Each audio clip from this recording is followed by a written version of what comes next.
Hey guys, this is your comic educator. Now this is a brand new video series that I'm going to bring to you guys called WTF Comicbook Characters. Each week I'm going to bring you 5 characters about different comic book characters that are kind of, we'll say, strange.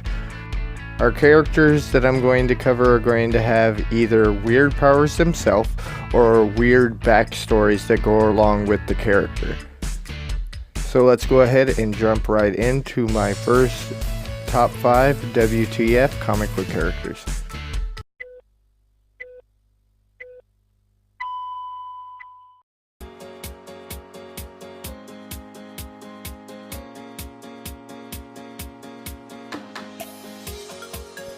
Alright, starting with my number 5 pick, we have the Spot. This character appeared in Marvel Comics in issue 97 of Spectacular Spider-Man in December of 1984. Dr. Jonathan Ohan was a scientist working for the Kingpin. He was assigned to basically reproduce the radiation levels that the hero Cloak from Cloak and Dagger uses, and he tried to mimic his powers. Now, he did succeed in creating a solid black portal, but upon stepping in, it actually ended up causing a power outage that sent him into a world of half light and darkness. This caused power to emerge off of Dr. Olam that covered him head and toe with spots. These spots were actually different kind of portals that would be used to be able to transport back and forth. The Spot used these portals to fight Spider-Man. And now on to my number 4 pick, I have the character Kangaroo. Now this Kangaroo is Brian Hibbs. He is the second incarnation, and he first appeared in Cage Comics number 13 in April of 1993. Brian Hibbs, aka the Kangaroo, started off as an agent of the Corporation, a crime organization opposed by Luke Cage. Hibbs, even though named a Kangaroo, wasn't actually from Australia. However, he idolized the original Kangaroo, going as far as to study the exploits of Frank Oliver, the original Kangaroo, and mimicking his speech patterns. Now, on his first outing, he was actually knocked out in a single punch by Spider-Man. Now, even though this irritated him because he was going out for the revenge of Oliver, he would then go to purchase a kangaroo-themed battle armor, confronting Spider-Man again, only to lose a second time after his pouch cannon was webbed up. And at my number 3 pick, I have a character known as Danny the Street. He first appeared in Doom Patrol number 35 in August of 1990. Now, Danny is an actual street, a sentient stretch of roadway, serving kind of as a home or a haven for the strange or dispossessed. A hero of sorts, Danny does have a few powers, like that of teleportation, or the ability to integrate himself into a city's geography without actually causing any damage. Danny is unusually flamboyant personality, having the personality of a homosexual male that kind of cross-dresses.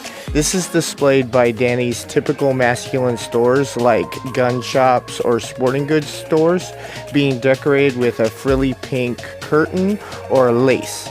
Now, normally talking through people through signs or street objects like smoke or glass spelling out what Danny's thinking, Danny the Street is one interesting character. And at my number 2 pick, I have the character named Crazy Jane. Now, she first appeared in Doom Patrol Volume 2, number 19 in February of 1989. James Morris is the dominant alternate personality of Kay Chalice. She suffers from DID, dissociative identity disorder. As a result, she was basically institutionalized. She was abused as a child by her father, and she basically had a split from her own personality and started a new life. Unfortunately, she was assaulted again, which caused her to be institutionalized.